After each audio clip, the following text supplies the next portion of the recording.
And hey everyone, this is Linda Bennett, your spiritual counselor and psychic host for Metaphysically Speaking. You can find us on the web, you can find us in Sarasota, and you can find us, where else, on YouTube, Facebook. WTMY in Sarasota. WTMY in Sarasota. On TV in Sarasota. And Blog Talk Radio. Yep. I remembered one that you forgot. I'm talking to my good. executive producer, Shawnee. And we are here today to talk about a variety of topics. This will be a potpourri of different articles. Plus, we have a guest on the phone who has been a caller with us before. And he has had many UFO experiences, as have I. And I think he's had more sightings. I think he... Why don't you make sure he's still on the line? I've had a longer trip, shall we say, for 4 days, and I think that show is definitely still playing on one of the sites where the TV programs are, and which is on YouTube. And Metaspeak.com. And Metaspeak.com. There it is. Metaspeak. By the way, we're doing this again because Joe requested. He called me and requested that we cover this again.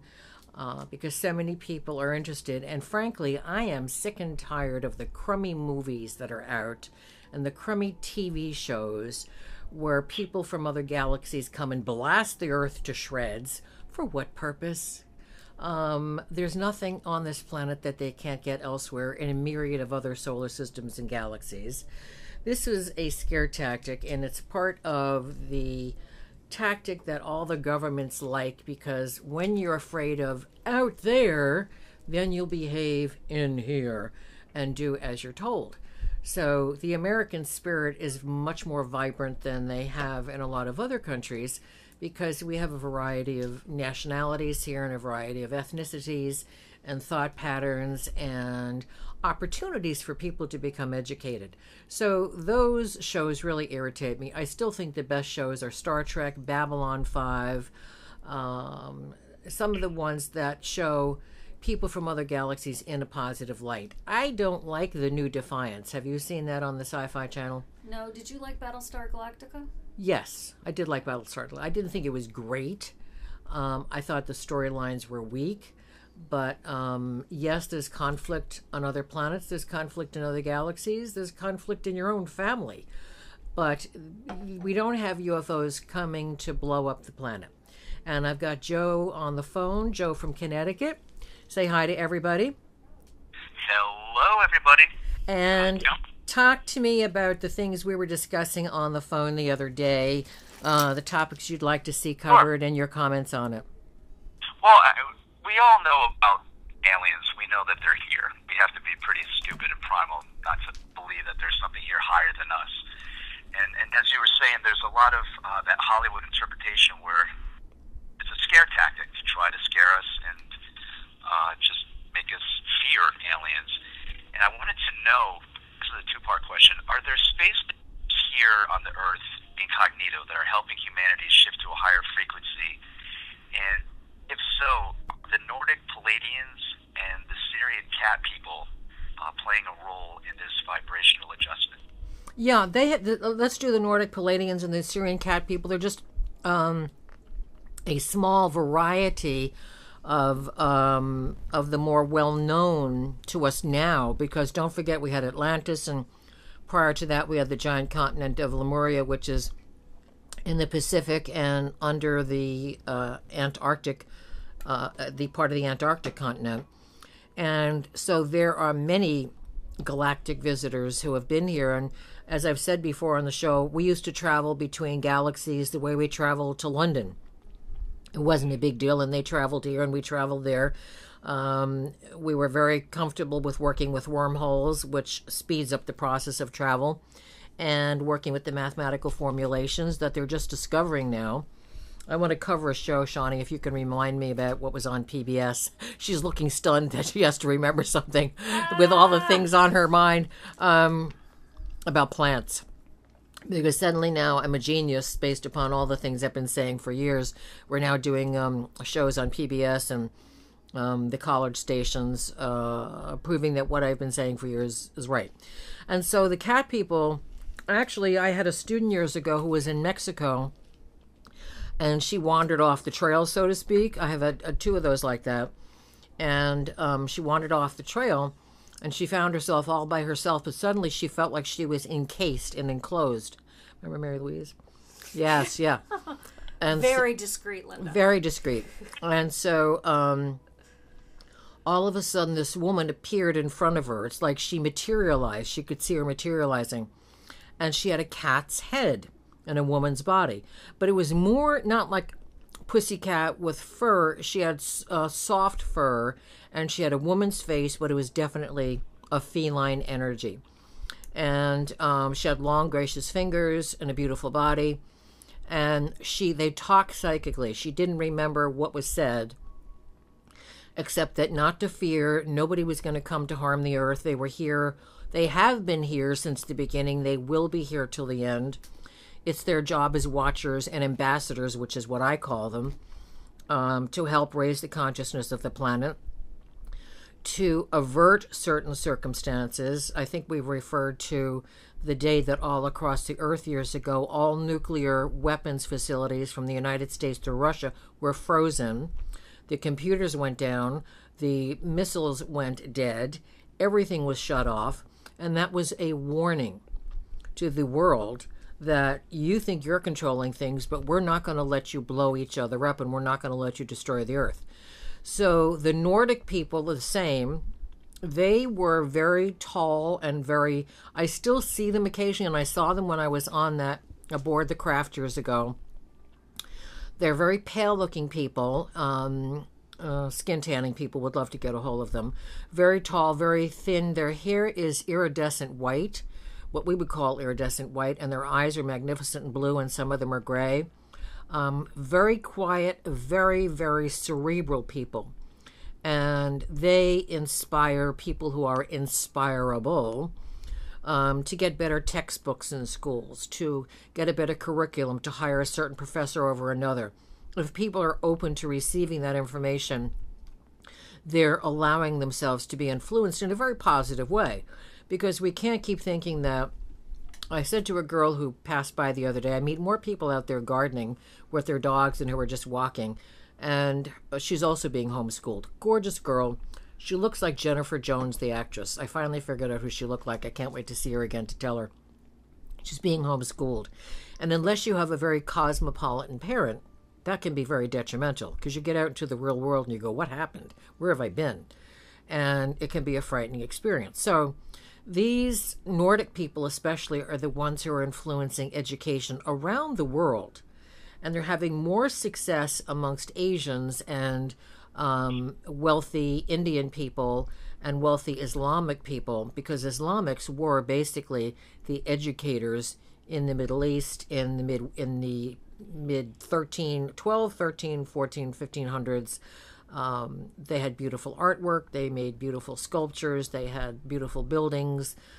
They had beautiful script, wonderful poetry and stories. And that has been deteriorated because of religion.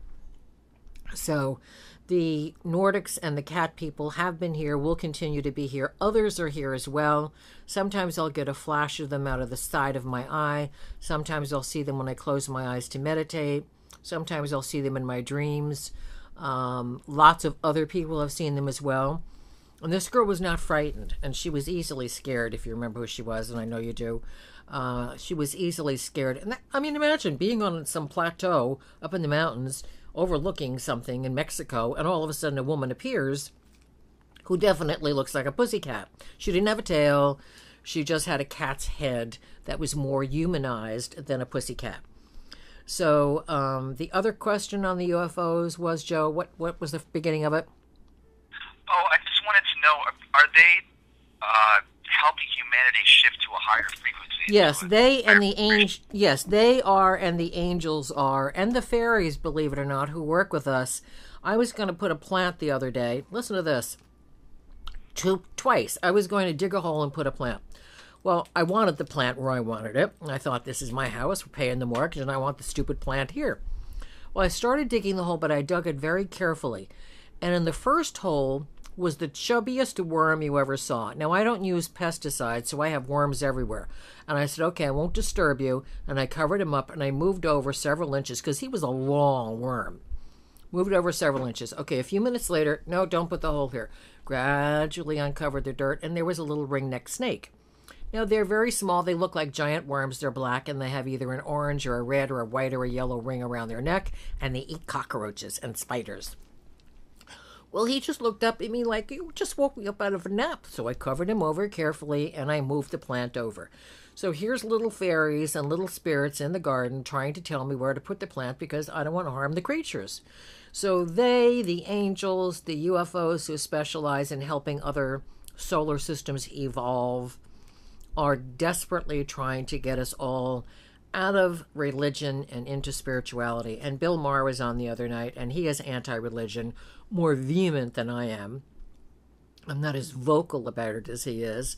But if you think about it, what are the two big barriers on the planet to development? What do you think, Joe? Well, religion is number one. Right. I mean, I think that is the root of all of our problems. Number two, I think the divine feminine needs to be brought forward. I think there's way too many men in the hierarchy, especially in the clergy. Just way too many men that are trying to make decisions for women, and I think that's a huge problem. We need to have more feminine energy brought in and respect for the feminine energy. Right, and the divine feminine is what it is called in spirituality, which we got an email from somebody wanting to know about the Kabbalah, and that is all what the Kabbalah is about bringing the male and female aspect of God back, which is what Jesus' mission was, which I've said 1,000 times is why the priests in the temple wanted him killed, because he was influencing people in a positive way that meant something to them, restoring the dignity of women, restoring the Shekinah energy, which is what the Hebrews call the female energy of God, or the Shakti energy. And until men treat women properly, in fact, there was just a news item 2 days ago that in India, since that poor woman was brutally raped with a pipe and all kinds of instruments and fortunately died because her guts were ripped out, there have been more and more rapes. There were always rapes, but it was kept undercover by the police and the government. Well, there have been more rapes, and so in many communities, women have banded together and formed vigilante committees, and they patrol the streets, and the men are scared. Well, I'm thrilled, because until women take their power back and act on their own behalf, and I don't care if they carry giant baseball bats and club the knees of these guys and drag them to the police station right past the news guys so they get on the front page of the news, things are not going to change in countries like that. It's very tribal. It's very, women are prisoners, basically. Women are to be told what to do, when to do it, and how to do it. And when they're not wanted anymore, they're set on fire. They're thrown in the river. They're thrown in pits. They're thrown out naked. They're humiliated. And women have to take control back of their own lives. So you've actually hit it. The divine feminine has to be restored alongside the divine masculine. And we have to get rid of organized religion. Because when you think quietly and smirking because you want to be socially acceptable that your religion is better than the other religion, because somehow your God is better than the other God, you're nuts. And there'll never be peace on this planet. So thank you for calling. Do you have anything else you want to ask about this? You know, I do have another question. Okay. I don't know how long it's going to take. It might be a long one. But I've always been intrigued with the men in black as far as what are they? So many people have these experiences that are quite negative where they show up at a person's home right after they have a UFO sighting or a Sasquatch sighting or something that we call paranormal. Which yeah.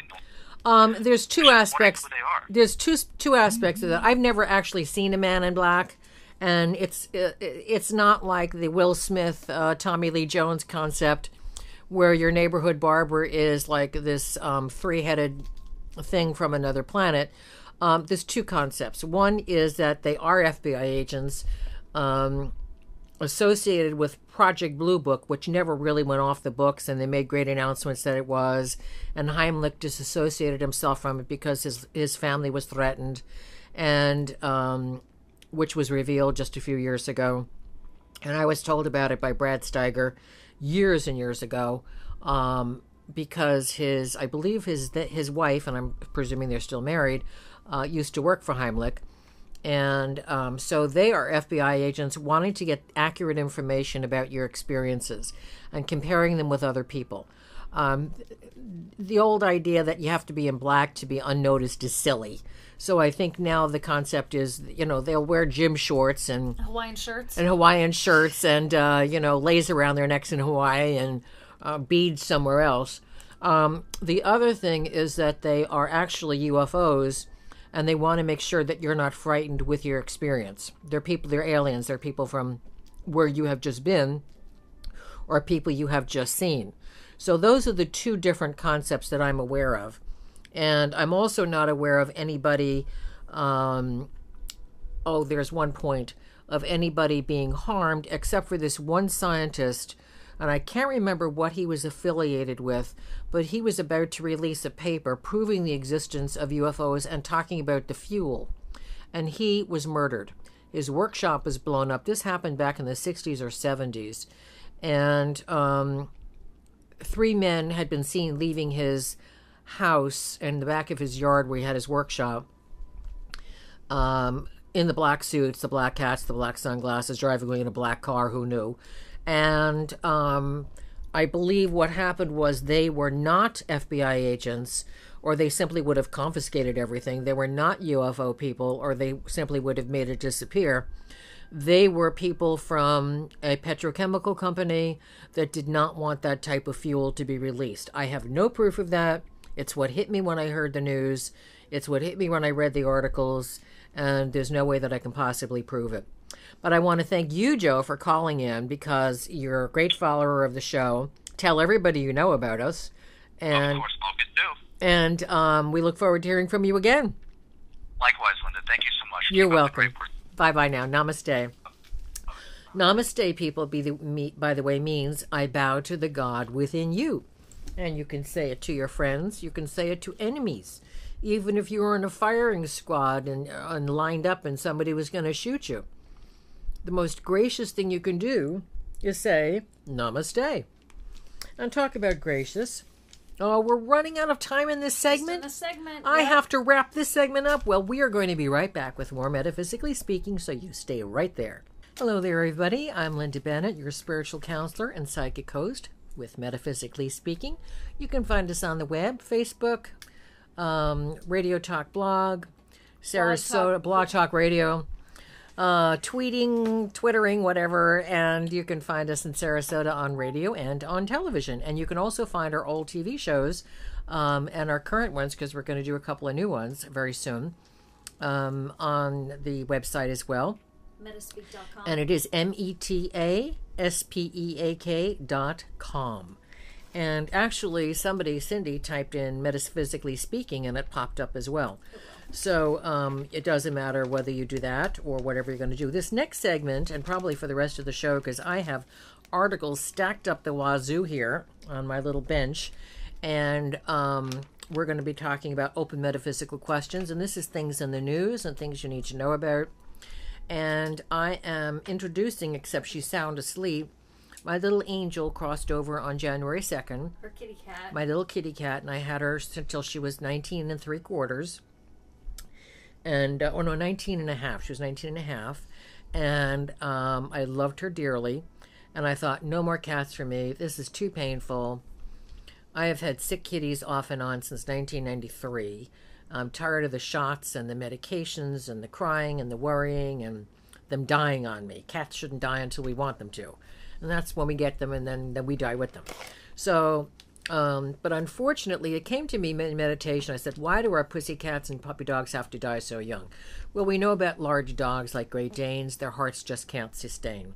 And that's very sad. As far as I'm concerned, we should make the breed smaller, and then the dog will be more viable. But it came to me that there were too many dogs and cats on the planet, and they wouldn't have a chance with a home if they didn't die off sooner than we do. And I thought, well, that's nice, but I still miss all my babies. But I wouldn't have had them all if I had, say, just my original Smarty. So talking about pussycats, I have with me on the chair, on my pajamas, under my meditation blanket. You're not wearing the pajamas. No, my pussycat is sleeping on the pajamas. My new pussycat, who I just got yesterday, and I renamed her. Her name was Graceland, after Elvis Presley's house. Could be worse. Yeah, I guess I don't know what it would go. Alcatraz, probably, but can you imagine me calling a cat after Elvis Presley's house? No. No, but if you think about it, was a land of grace. It was a land of grace. It could be a lot worse. And his drug use and problems. Okay. And the tourists that haunt the place. So I thought, no, this is not going to work. And I told them at the Humane Society. I went to the Humane Society. And I said, she's going to get a different name. I don't know if it's going to be Gracie or what it's going to be. So after knowing her for less than 12 hours, I decided her name was going to be Princess Gracious Gracie. Yay! And I just talked to my clinic again because I called my clinic from the Humane Society because she does have a health problem. She has feline upper respiratory herpes infection. 98% of all cats across the globe, tigers, leopards, lions, Siberian tigers in Russia, Bengal tigers in India, Sumatran tigers in Indonesia, all around the world, have been exposed to a herpes virus. Now, Sweetie Pie used to have ocular herpes, and when she got frightened or terrorized or lonely or mad at me for leaving her so long because I was at the temple and doing counseling and then doing teaching at night, I'd come home and her eyeball would be practically on her cheek, which of course panicked me, and she was misdiagnosed by 3 different doctors because in order to see an ocular herpes adhesion on the eye, you cannot look directly into the eye. All of you with cats and dogs, because dogs get ocular herpes as well. It's their canine version. It's not as common with cat as it is with cats. You have to look at the eyeball from the side. So I was looking for my 4th vet at that point, and you know how you like stick your hand in the yellow pages and you thumb through it and you find veterinarians? Well, my hand was resting on Animal and Bird Medical Center of Palm Harbor. I thought, well, this is too easy. Actually, I had found a mobile gas station dealer up in New Jersey when I visited. I made the trip from Florida up to New Jersey, to Flemington, New Jersey, and I picked the gas station guy the same way. And it turns out he was head of the Gas Station Owners Association for New Jersey. So he was a really honest guy, and he knew how to work on my car because I have an antique. And so I thought, well, this is silly. So I slammed the yellow pages shut, did the same thing again, and guess where my hand was? On top of the ad for Animal and Bird Medical Center of Palm Harbor. Okay, twice was enough for me. Called up, made the appointment, and he said, she has ocular herpes. I said, how can you tell? I've had her to 3 other vets. I know that's what she has. And he said, he handed me the light. He said, how did they examine her eye? So I aimed it straight at her eye. He says, you can't see it that way. He said, now stand there, and come over here. And he shined the light to the side, and you could see the lesion on her eye. And I said, holy moly, those idiots. Well, they didn't teach it in vet school. I don't know if they do now. They teach it in some vet schools and not others. He discovered it, and then he talked to a professor about it when he was in vet school, and the professor says, oh, yes, it's just not part of the curriculum. We don't have time to talk about cats. Because he graduated in 85, and in those days, I mean, I brought my cats to the vet all the time. And like with Smarty, he was checked up in October, and Christmas Eve morning he woke up and he had urinary tract blockage, so kidney failure. So they didn't know anything about cats. So this vet is fabulous. So I called him from the Humane Society. He says, Linda, we dealt with Sweetie Pie. We can deal with this. It's not a problem. She's on a lysine supplement every morning, which works half the time, doesn't work the other half the time. Cortisone shots work when the lungs flare up. And he said they may never flare up living in your house because it's so peaceful and calm. So Princess Gracious Gracie is right here doing the radio show with us. And she is sleeping on my pajamas. And she has the meditation blanket covering her. Like a little tent. Like a little tent. But I also think that it's super cool that Graceland, if you think about it, if it wasn't associated with Elvis, right. I can imagine that if you named this cottage of your house Graceland, it would be totally appropriate. It would be lovely. It yes. would be lovely. It would be lovely. And gracious Yes. is your favorite word. And gracious is my favorite And word. so I don't think any of this is a mistake. No, and I was going to go, I sort of planned on the weekend of going on Monday. Partly because I thought, well, all the people have been there over the weekend and they've snapped up all the good kitties. And I thought, well, let me see how I feel. I had a bad headache, and I'd been working hard in the garden over the weekend, and I was sort of deciding not to get up when I heard a voice say, "Get up now. Now." I sat up in bed straight like a rocket, and Humane Society flashed, the front of the Humane Society flashed in front of me. And I said, all right. So I got there, and I was going to make 2 calls before I left. I heard no. Got in the car, went to the Humane Society, found this little kitty, came right over to me, rubbed up against my nose. She's a very friendly little kitty. And I said, okay, I'll take her. And then they said, oh, by the way, she has a upper respiratory, and she's on lysine. I said, she has a herpes infection. Well, it doesn't say that here. I said, well, it should. I said, don't let the word herpes terrorize you. That's what chickenpox is. That's what a cold sore is. That's what genital herpes is. This is feline variety. Long story, it's our vet too. He was all excited. She's only 2. I wanted an older kitty because they're harder to adopt. And I thought, well, let me give an older kitty a chance. And so I said, oh, she's 2. He was ecstatic. He was coming through the phone. And so he said, we can take care of it because cortisone shots also reduce the swelling in the lungs if there's an infection. Grab her. Does she love you? I said, she loves me. Grab her. So I have her in the cage. We fill out all the paperwork. Everything was done. I'm leaving, and this couple is behind me. And the receptionist said, didn't you find a kitty that you loved? And they said, oh, yes, we did. Well, how come you're not taking her home? And he said, because she's got her. Well, when were they there?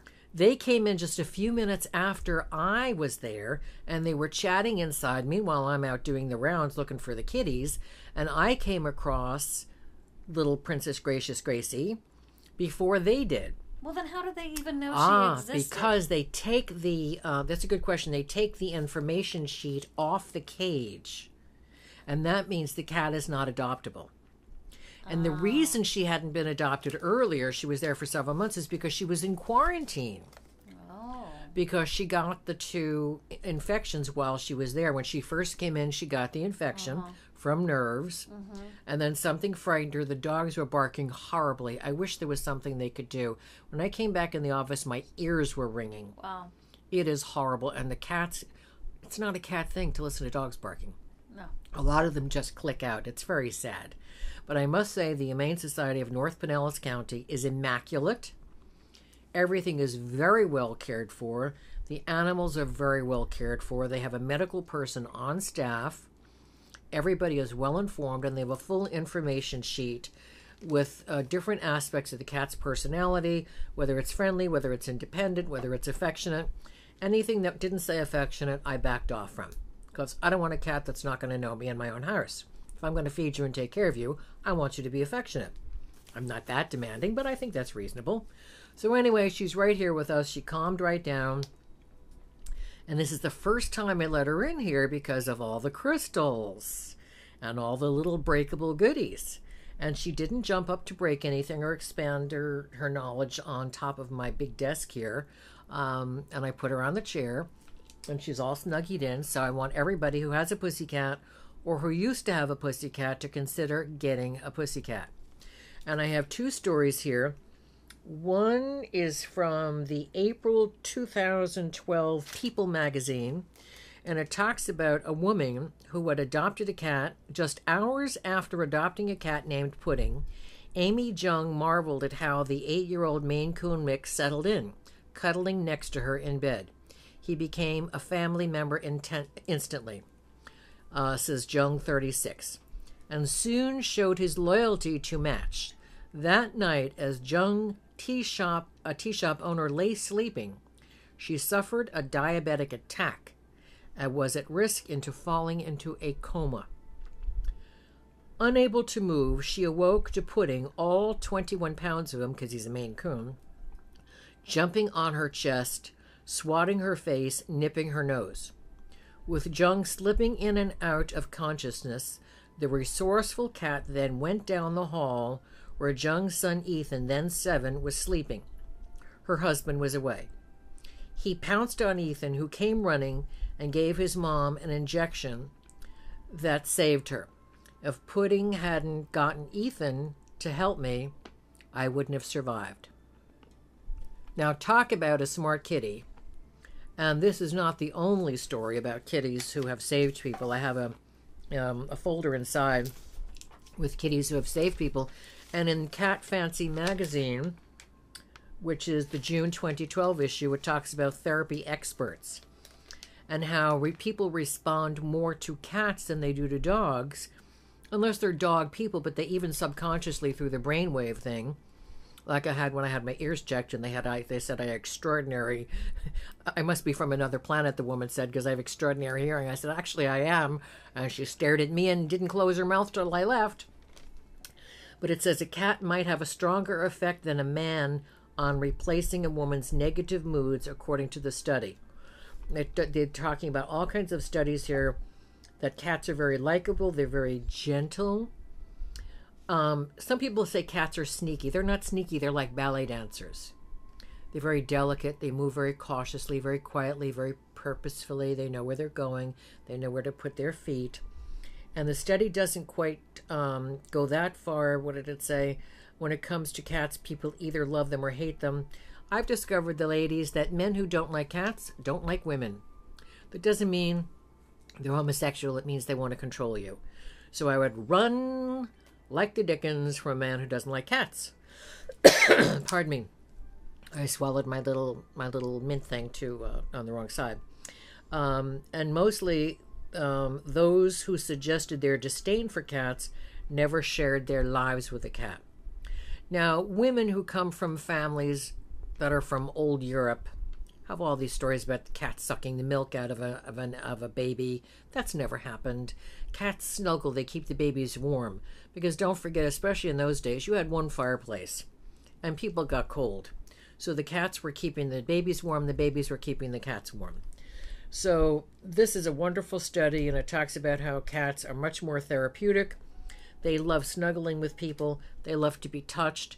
And of course, not every cat is like that. But if you have a cat that is lovable and snuggy and gentle, you might inquire at your local humane society or through your veterinarian how you can find a program that trains pussycats to be therapy cats. And remember that that nursing home up in New England, right, and the cat goes to whichever person is going to be dying next, and House did a takeoff on it, and he said, oh, the cat's sleeping on a what do you call it, a heating pad. Well, not everyone has a heating pad, and the cat's heating pad or no heating pad will go to the person who is going to cross over next and give them comfort. But also remember, cats should not sleep on heating pads because they can get burned. Cats can sleep on heating pads and get burned. Yes, absolutely. Yeah. Cannot sleep on heating Right. pads. That is absolutely right. And so therefore, never use a heating pad for a cat, even with a towel over it, because it raises their body temperature. So we're going to be talking in the next segment about the 7 deadly sins. And we talked about this at class last week. And only one of you got the same answer that I have as to which one was the worst. And I'll be giving them to you now, and you can be thinking about them. Anger, gluttony, pride, sloth, that means laziness, envy, greed, and lust. Now, those are the 7 deadly sins. I want you to be thinking about that, because in the next segment, we've got 1 more minute to go. In the next segment, we're going to be covering what I think is the root of all of the others. There is one that I think is the root that causes all of the other behavior. And it's a very hard habit. It's an ugly habit to break. You want to take us from the top on those 7 ones again? Yes. Anger, gluttony, and that just doesn't mean that you eat too much. It means that you're grabby and you want more than you need. Pride, sloth, not to be confused with the animal which moves very slowly, comes down the tree once a week, but sloth is laziness and too slow to act, never there on time. Envy, greed, and lust. And So- on that note, we're going to wrap this segment up. And we're going to be right back with more Metaphysically Speaking. This is Linda Bennett, and don't go away. And this is Linda Bennett, back with Metaphysically Speaking, and my executive producer, Shawnee. Hello. And we are found on the World Wide Web. We're found on Facebook. We're found on Twitter. We're found on Talk Blog Radio. Blog Talk. I don't know why I can't get it right. We're found on WTMY in Sarasota Radio. And radio, a TV down in Sarasota. We're going to be doing some fresh new TV shows. And YouTube, we're on YouTube. And Metaspeak.com. And Metaspeak.com. So if you type in Metaspeak.com, there's a wiggler in here. That's the cat. That's the cat. Or if you type in Metaphysically Speaking, it will pop up and you'll have your choice as to, I had some books that I wanted to recommend as well. We can do that next show. Yeah, the next show. We'll pick it up next show about near-death experiences. And we've covered that a lot, and more people are having them, so I think it's really important. So you can just find us there. So if you type in Metaspeak, Metaspeak.com, you'll find us. If you type in Metaphysically Speaking, you'll find us. And this selection is a book selection. There's TV shows recommended. Lost Girl just finished the season, which really irritated me. I just don't think the seasons are long enough. In Canada and England, if they do 3 shows, it's a big season. Get a life, people. Anyway, their sci-fi has some really good shows, and I'm not talking about the violent ones or the crazy ones looking for ghosts. Or they have wrestling on, which, if anything, is sci-fi. That's sci-fi is wrestling. I think it's a waste of airtime, but nevertheless, it's a free country. I just don't watch it. So we've been talking about the 7 deadly sins, and I would appreciate it if you would go online and give us your feedback, because in class last week, I thought it was one person, but it was 2 that got the one, and I explained why I felt this particular one was the root of all of the others. And let me read them again. That's anger, gluttony, pride, sloth, envy, greed, and lust. So do you remember what you said? I can't remember right now. Somebody said anger. Yeah. And somebody else said pride. And somebody else said envy. And my answer is greed. Because when you think about it, with greed, you're angry that you don't have something that somebody else has, or something that you think you deserve.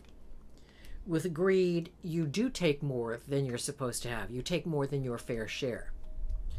It's like the family whose name I will not mention because I don't want to give them publicity. I don't even know if they're still on Bravo or the Learning Channel. They have 19 children.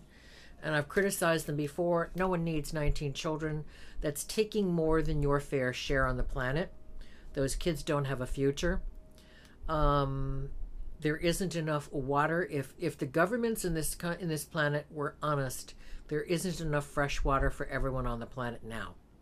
So to have 19 children is highly irresponsible. And to bury yourself in the Bible and say, well, the Bible says to reproduce. That was after they had one of the great floods, which happened periodically. Not forever. But if you're greedy, you want everything you can possibly get. If you're greedy, and when you get something, you're filled with pride, because you think you're fabulous, then you decide that that's not enough, and you become envious. Because, well, you have this, and you have that, and you have that, but you don't have that over there. I don't want them to have that. I want that. Forgetting that the universe is limitless and boundless. And everybody can have a Rolls Royce if they want one. Or food, or a place to live, which is more important than a Rolls Royce. And greed, then you decide, well, material things aren't enough. I want a bunch of girlfriends, or I want a bunch of guys. So when you think about it, greed, to me, is the root of all of it, and is the worst. If you're a greedy person, nothing is ever enough for you. You cannot be satisfied by anything. And that is a very sad way to live. And that is a way that many people If you look at these housewives show on the Bravo channel, boy, that's a channel that needs to be revamped. I realize they're making billions of dollars, and Andy Cohen is doing a great job in raking in the bucks for the station, but it's trash. It's trash TV. And I've watched every one of the housewife shows from Orange County on. There isn't one of those women that I'd want to be friends with. Maybe Lisa Vanderpump.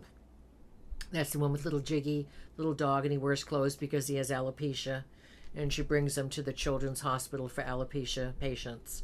So the little children can see that they're not the only ones with hair problems. Little Jiggy. You need to watch other shows. Yeah, I need to watch other shows. But I think that's a wonderful thing that she does. She's taken something that's very sad for her personally and her family, because they love the little dog. It's a little teeny pocket dog. I don't know what it is. Furry, fuzzy, cute. And he sits on the children's laps and plays with them on the bed.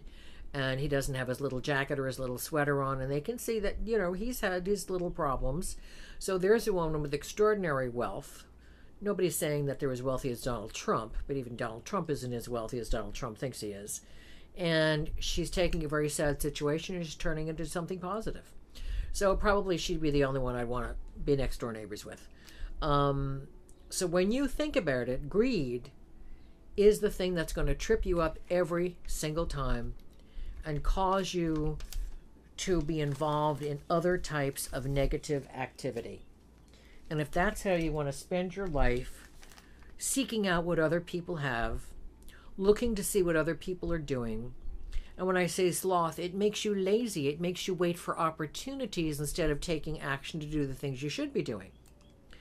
And that is an ugly thing as well. Suppose there's a fire next door. Are you going to sit there and watch and drink your lemonade, or are you going to call 911 and race over and see if you can help? So I think, what was this fireman raced in a burning building. When they showed the building, you'd think, who in their right mind would go in that building? And he saved 3 people. And they're in good health at this point, as far as we know. So think about greed, people. If you have something, enjoy it. Take good care of it. I have always bought clothes that I assumed would last forever. I still have clothes from a long time ago. I just recently, about a year or 2 ago, threw away a sweater that I had from high school because I love the sweater. It just didn't fit anymore. And so therefore I gave it away to the battered women's shelter, and which is where I give anything away that I'm going to be giving. And they can use, if you have a battered women's shelter in your community, supply it with whatever you cannot use anymore. Don't send over junk. Send over things that are useful. You can even buy stacks and stacks of paper plates and plastic forks, but they need things that they're going to start their life out with, as well as learn to live decently. Many of them had all their good belongings smashed to pieces by vicious husbands. So they're learning to start over again, whatever clothing, whatever blankets, whatever bedding, whatever good pillows. If you're buying yourself pillows, buy 2 extra pillows and give them to the spouse abuse shelter. So you can manage that.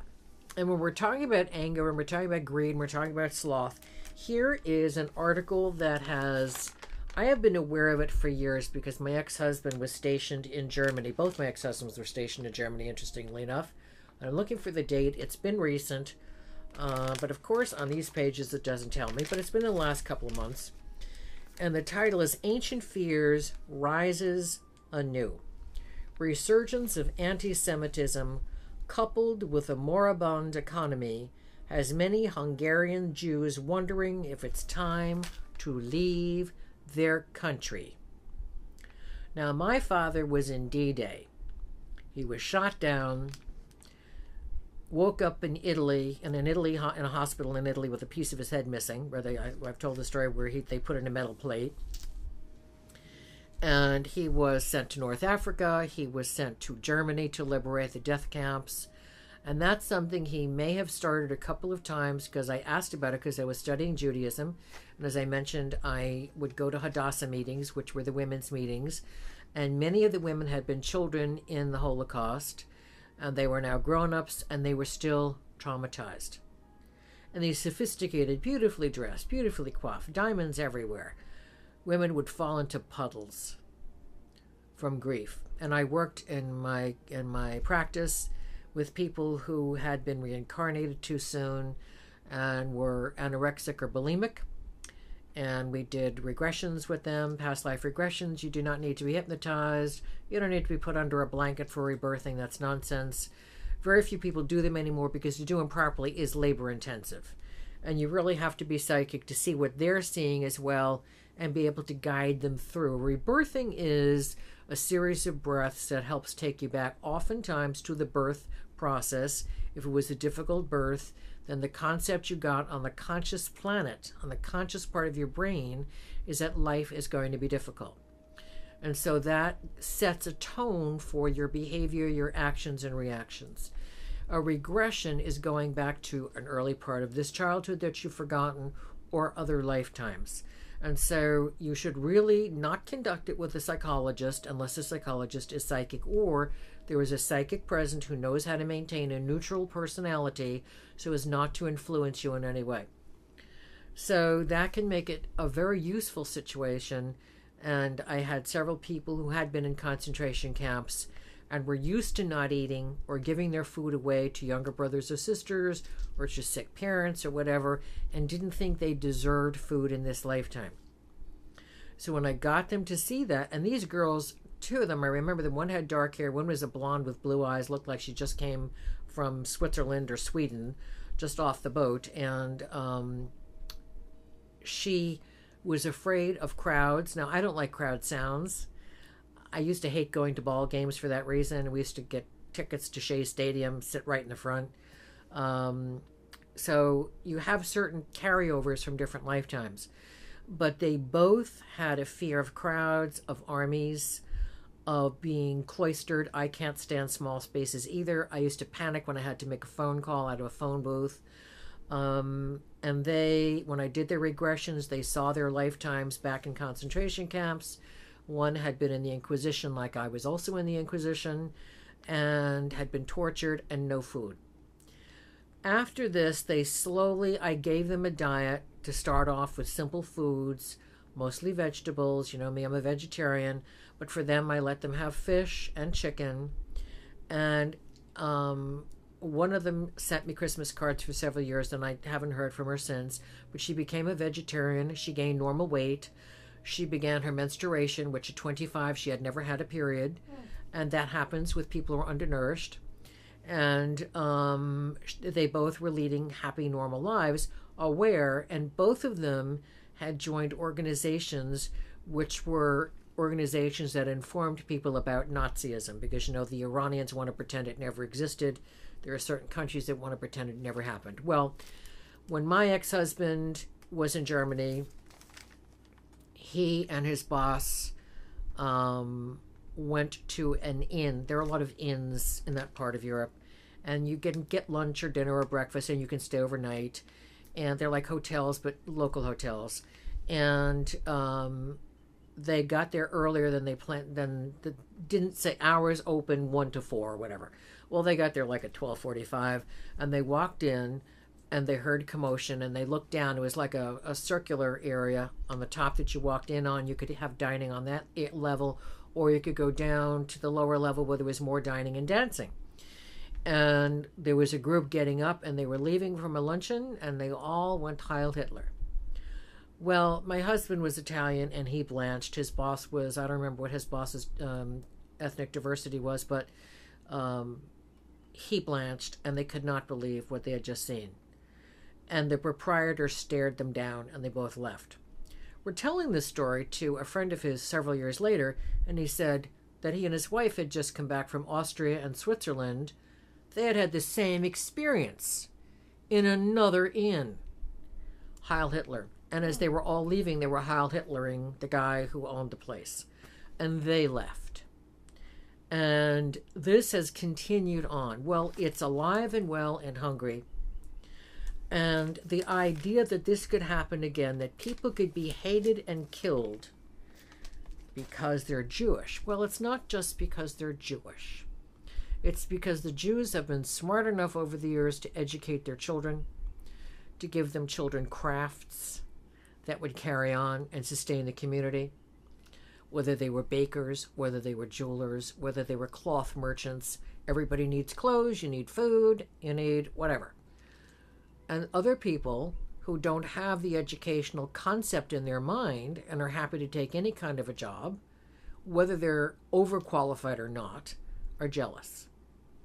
And so they focus on the Jews. And they're a small enough minority in many places that they can get away with it if they have the political backing. So I want to tell all of you, since no one's going to dump their religion tomorrow because they're not smart enough to, unless you're really inspired to, and you've been thinking about it, because there is one God force. And I don't care if you consider it a giant white light. I don't care if you consider it a flame. I don't care if you consider it a giant tree. I don't care if you consider an electromagnetic field flowing throughout the universe, which is similar to what it is. I don't care what your concept is. It's a gigantic intelligence that is unimaginable to us unless we've had near-death experiences and we come back with that memory, and I've had many of them, or UFO experiences where they showed us God from their standpoint, and we understand that there is no religion in heaven. The more advanced planets don't have religion. It's considered blasphemous to think that you could have an idea of God that's better than somebody else's. This is what Wicca is all about. They worship God through nature. There are people who don't want to hear or look at a church or a temple or a mosque, don't want to hear the name of a religion, but they see God in the sky. They see God in the weather, in the sound of the trees rustling together, in children laughing and playing. To them, that is an aspect of God, and it is, because God is intelligence and joy and justice, kindness, fairness, humor, and love for all. I'm reading the book now by the Dalai Lama, not by the Dalai Lama, by the Dalai Lama's Pussycat. Do you remember the name of it? I can't remember the name of the book. I think it's called the Dalai Lama's Pussycat. I think it's called the Dalai Lama's Cat. Yeah. And it's from the perspective of the cat and how he was discovered. It is amazing. Oh, I can't wait. Now, I have a picture behind me that was back from the 80s of the Dalai Lama with his pussycat, and it's precious, and this is a new one. So I'm going to highly recommend it to everyone, and we're going to find you next week. And remember, if you just open up your hearts and minds to God's universal truth, you will know that God and the angels are always with you. Namaste.